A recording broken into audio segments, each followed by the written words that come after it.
अस्सलामुअलैकुम। आज के लेक्चर में हमारे पास वेरी इंपॉर्टेंट टॉपिक है। ये हम पढ़ रहे थे what is education, types and elements of education. तो व्हाट इज़ एजुकेशन में हमने इसकी डेफिनेशन, ठीक है, प्रीवियस लेक्चर में डेफिनेशन, डेरिवेशन और इसकी definition according to Greek scholars, इसकी डेफिनेशन अकॉर्डिंग टू वर्चन स्कॉलर्स जो है वो हमने पढ़ ली थी। आज हम इसका सेकंड पार्ट पढ़ेंगे। अगर आपने वो पहला वाला लेक्चर नहीं देखा तो उसका लिंक जो है इसके लेक्चर के डिस्क्रिप्शन में मौजूद है। सबसे पहले उसको देखें, फिर ये दूसरा लेक्चर देखें तो आपके लिए हेल्पफुल होगा, वरना आपका फ़ायदा नहीं है, ठीक है। क्योंकि ये एक ही लेक्चर है, लेकिन वो वीडियो ज़्यादा लंबी हो रही थी तो मैंने इसको 2 पार्ट्स में किया है, ठीक है। तो आज हम जो है इसका सेकेंड पार्ट पढ़ेंगे इस लेक्चर का। तो आज हम इसका सेकेंड पार्ट पढ़ेंगे इस लेक्चर का, ठीक है। तो फ्रोबल तक हमने पढ़ लिया था, फ्रोबल तक जो डेफिनेशंस थी हमने पढ़ ली। आज हम इसकी डेफिनेशन मुस्लिम स्कॉलर्स और बाकी इसकी जो वो मैं आपको बताऊंगा कि क्या क्या चीज़ें हम पढ़ेंगे, तो तब जाके ये आपका लेक्चर जो है वो कंप्लीट हो जाएगा कि व्हाट इज़ एजुकेशन, एजुकेशन क्या है। दोनों लेक्चर्स को आपने कंप्लीट सुनना है, तब जाके आपको पहला वाला सुने तो फिर ये सुने तो आपका फ़ायदा होगा, क्योंकि ये तसलसल है। Definitions according to Muslim scholars, ठीक है। Education is a process which develops obedience to God, Ghazali, ठीक है। गज़ाली ने कहा था ओबीडियंस का मतलब क्या होता है कि अतात, ठीक है। अतात इसका मतलब होता है अतात किसकी? अल्लाह की, ठीक है। तो ये यानी कि अकॉर्डिंग टू गज़ाली ने कहा था। अगर आपसे पूछता है कि गज़ाली की डेफिनेशन क्या है तो आप एमसीक्यू में पूछ सकता है कि अकॉर्डिंग टू गज़ाली, या आपसे पूछ सकता है education is a process which develops obedience to God. तो आगे ऑप्शन दे देगा गज़ाली, अरिस्टोटल, डेवी, इस तरह से। तो आपको पता होना चाहिए गज़ाली ने कहा था, ठीक है। तो आपके एमसीक्यूज़ भी तैयार हो रहे हैं और डिटेल से अगर आपको कोई लेक्चर ज़रूरत है एजुकेशन, व्हाट इज़ एजुकेशन, तो वो आपको इन दोनों लेक्चर से हेल्प होगी, ठीक है। तो नेक्स्ट आपके पास है process which helps in exploring the truth through insight thinking and subjection to God, Ibn Khaldun. यानी कि इब्ने खल्दून ने कहा था, ठीक है, एक्सप्लोरिंग दरियाफ्त जिसको कहते हैं हम, ठीक है। एक्सप्लोरिंग दरियाफ्त को कहते हैं, ठीक है। उसके बाद इंसाइट बसीरत को कहते हैं, ठीक है। इंसाइट बसीरत को कहते हैं। और सब्जेक्शन ताबेदारी, सब्जेक्शन ताबेदारी को कहते हैं टू किसकी? गॉड। समझ आ गई होगी आपको कि आपके पास ये कहता है कि process which helps in exploring the truth through insight बसीरत, दरियाफ्त एंड, आप कह सकते हैं कि यानी कि एक्सप्लोरिंग दरियाफ्त करना, द ट्रूथ सच्चाई, थ्रू बसीरत एंड थिंकिंग और सोचना समझना, ये इस तरह से माइंड से रिलेटेड है। और सब्जेक्शन ताबेदारी करना टू किसकी? गॉड की। दिस इज कॉल्ड एजुकेशन, ये इब्ने खल्दून ने कहा था। उसके बाद mode that helps in promoting the natural perception through training for attaining the height of servitude to God, ये शाह वलीउल्लाह ने कहा था, ठीक है। किसने कहा था? ये शाह वलीउल्लाह ने। अब देखिए मोड, ठीक है। तो मोड दैट हेल्प्स, हेल्प्स आपको पता है कि मदद वगैरह करना, इन प्रोमोटिंग द नेचुरल, कुदरती जिसको हम कह सकते हैं, ठीक है। नेचुरल कुदरती जिसको कहते हैं, ठीक है। और परसेप्शन अदराक को कहते हैं, परसेप्शन अदराक करना किसी चीज़ का, थ्रू ट्रेनिंग किसके? Training for attaining the height of servitude, servitude का मतलब होता है बंदगी, ठीक है। सर्विट्यूड किसको कहते हैं? बंदगी को, टू किसकी? गॉड की। यानी कि इस्लामिक स्कॉलर्स हैं तो ज़रा अकॉर्डिंग टू इस्लामिक ये इनकी डेफिनेशन करेंगे। तो शाह वलीउल्लाह की अगर आपसे पूछ सकते हैं mode that helps in promoting the natural perception through training for attaining the height of servitude to God, तो ये किसने कहा था? तो आपको पता होना चाहिए शाह वलीउल्लाह ने कहा था। आपको ऑप्शन दे देगा एमसीक्यूज में, ठीक है। उसके बाद education is a process of polishing capabilities of individual and equipping him with saleable skills, resultantly providing the society positive and productive citizen, ये सर सैयद अहमद ख़ान ने कहा था, ठीक है। ये किसने कहा था? सर सैयद ने, ठीक है। यानी कि आपके पास कि एजुकेशन इज़ अ प्रोसेस, कि एजुकेशन जो है इज़ एक प्रोसेस है, पॉलिशिंग करना, ठीक है। कैपेबिलिटीज़ किसकी पॉलिशिंग करना? कैपेबिलिटीज़ ऑफ इंडिविजुअल, इनफरादी तौर पे, इक्विपिंग लेस करना जिसको हम कहते हैं इक्विप लेस जिसको करना, ठीक है, इक्विप करना इसको लेस करना किसी को हिम किसी इंडिविजुअल को विद स्केलेबल काबिल फ़रोख्त जिसको हम कह सकते हैं, ठीक है, स्किल्स जो होती हैं यानी कि वो आगे फ़रोख्त कर सके, इस काबिल होकर कि वो आगे लोगों को पढ़ा सके या जिस तरह इस काबिल उसको बनाना, ठीक है।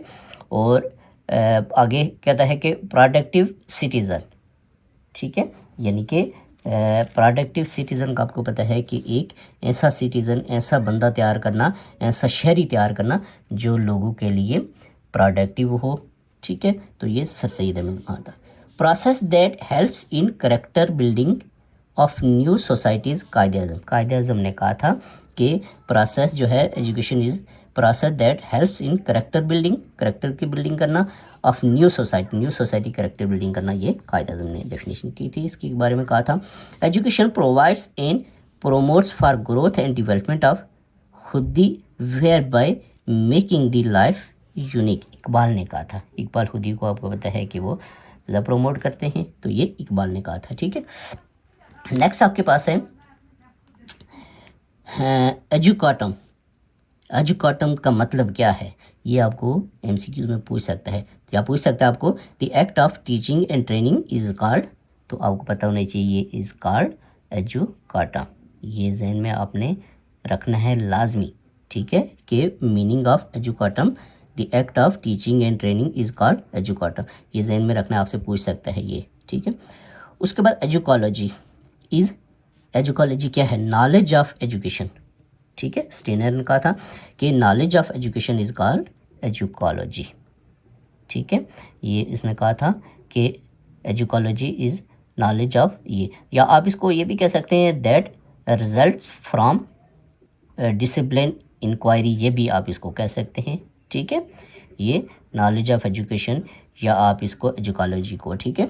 तो उसके बाद school, a formal institute for teacher and learning, teacher and learning, आपको पता है स्कूल का मतलब क्या होता है कि एक इंस्टीट्यूट होता है जहाँ पे टीचिंग लर्निंग का प्रोसेस होता है।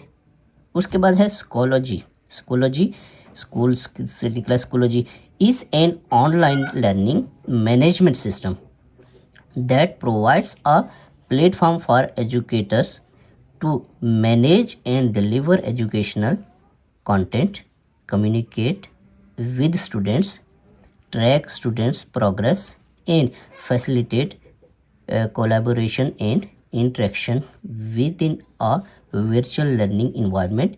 It allows students to access learning materials from everywhere.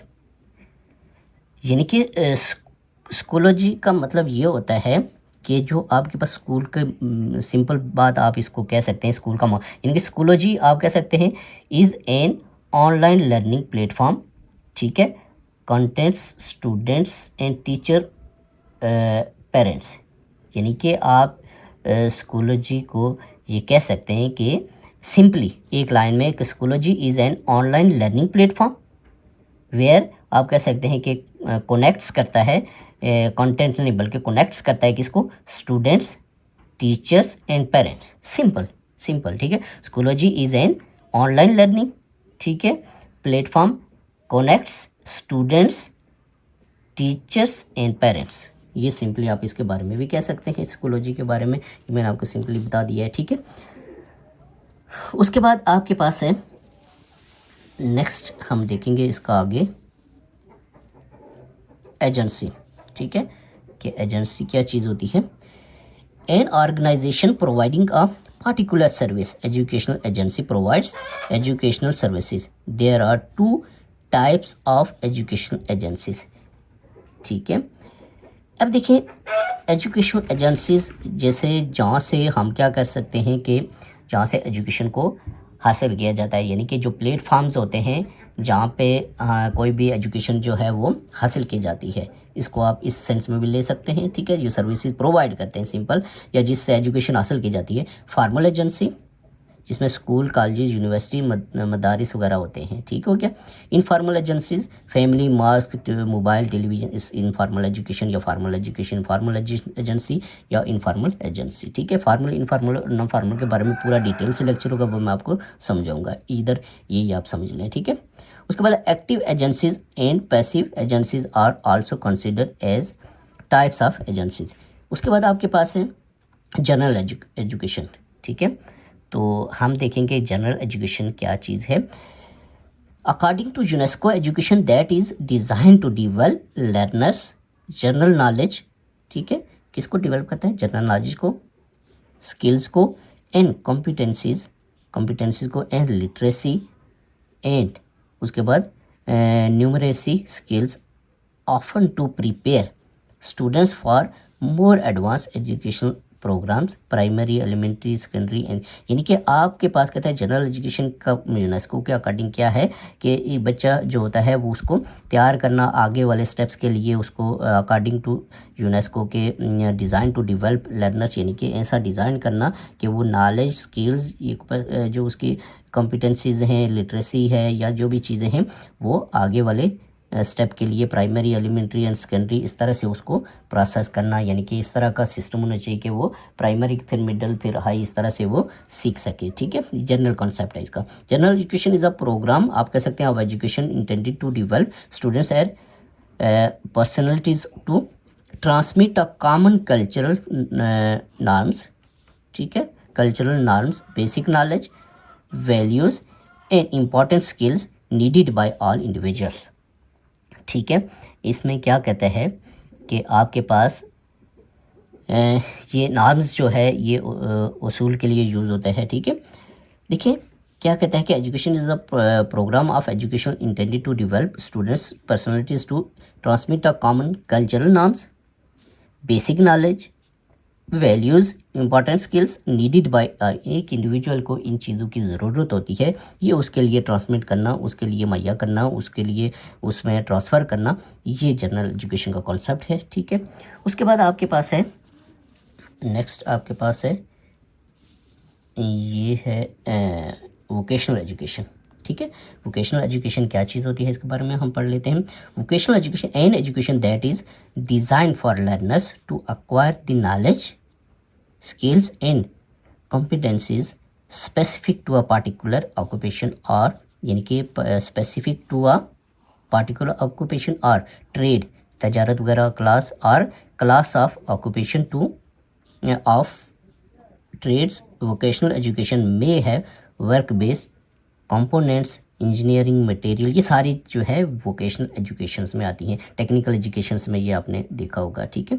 Vocational education और training also called career and technical education, इसको also career education technical education भी कह सकते हैं, जो हमारे टेक्निकल इदारों में दी जाती है। Education which prepares learners for jobs profession occupation that are based in manual or practical activities traditionally non-academic and totally related to a specific trade occupation or vocation, ठीक है। Technical schools teach the theory and sentence, ये हमारे जो technical इदारों में जो होता है कि इसमें थ्योरी भी होती है, टेक्निकल प्रैक्टिकल भी होते हैं, टेक्निकल एजुकेशन से रिलेटेड यानी प्रैक्टिकल करके इनको सिखाया जाता है, जैसे मुख्तलिफ कोर्सेज भी होते हैं, मुख्तलिफ डिग्रीज़ भी होती हैं, ये टेक्निकल एजुकेशन होती है, ठीक है।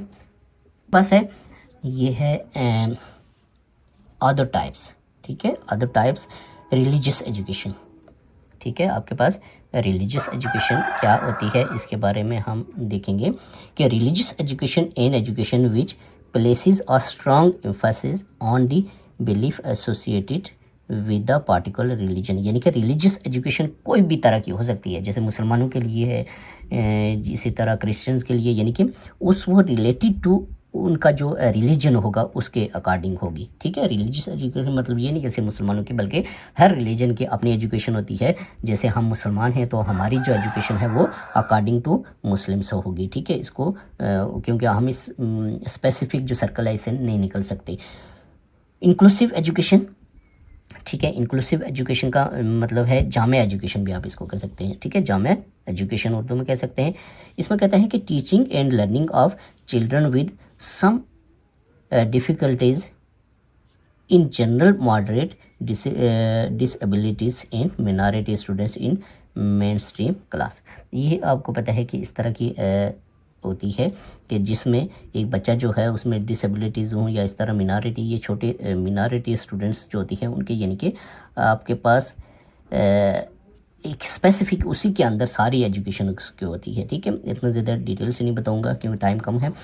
तो ब्लेंडेड एजुकेशन, देखिए ब्लेंडेड एजुकेशन क्या होती है, जिसको हम ब्लेंडिंग का मतलब होता है मिला हुआ, मिला जुला, इस तरह से, ठीक है। मिला जुला या मिला हुआ, मिली हुई, मिली जुली एजुकेशन जिसको कह सकते हैं, मिला हुआ, ब्लेंडिंग, ठीक है। Teaching and learning which involves both physical classrooms, ठीक है, टीचिंग प्लस ऑनलाइन और e learning is called blending, यानी कि मिली हुई, यानी कि मिक्स एजुकेशन आप कह सकते हैं। ऑनलाइन भी हो रही है, फिजिकल भी हो रही है, ई लर्निंग भी हो रही है, इस तरह से, ठीक है। उसके बाद coeducation, a system of education where students of both genders acquires education in same class, same teacher and in same institute. The world's oldest co-educational schools is thought to be Archbishop Tennyson's Church or of England High School, Croydon, establish in 1714 in the United kingdom, यानी कि ये इसका नाम है कि ये school जो है ये इंग्लैंड में 1714 में, ये यूनाइटेड किंगडम में जो है वो ये सबसे पहले यहाँ पे शुरू की गई को एजुकेशन, ठीक है। उसके बाद इन्फ्यूजन एजुकेशन, ठीक है। इन्फ्यूजन एजुकेशन अदखाल जिसको कहते हैं इन्फ्यूजन को, ठीक है, दखाल वगैरह के लिए, a process which blends career education goal into existing subject matter of all academic grades is called infusion, यानी कि दाखिल करना सारे एकेडमिक ग्रेड सब्जेक्ट्स मैटर वगैरह जो होते हैं वो इन्फ्यूजन एजुकेशन कहती है। E education it is also called nursery education और pre primary education, teaching of children from 2 to 6 years before starting formal education is called early child education. It renamed as early childhood care and education ECCE in Pakistan. Officially age of ECE class is 3 to 5 years, यानी कि early child education जिसको कहते हैं, ठीक है, यानी कि 3 to 5 years इसकी पाकिस्तान में आम होती है और इसको प्री प्राइमरी एजुकेशन भी कहते हैं, ठीक है, और नर्सरी एजुकेशन भी कहते हैं, ठीक है। इसी रूम्स वगैरह जो आजकल एस्टेब्लिश होते हैं स्कूलों में वो वाली एजुकेशन जो होती है, ठीक है। उसके बाद आपके पास है ये human abilities develop by education, यानी कि ह्यूमन में कौन सी एबिलिटीज़ होती हैं जो एजुकेशन डेवलप करती है, ठीक है। मेंटल एबिलिटी, ठीक है, मेंटल एबिलिटी जो है। उसके बाद आपके पास मेंटल आपको पता है कि जहनी तौर पे जो एबिलिटीज़ होती हैं, सलाहियतें होती हैं।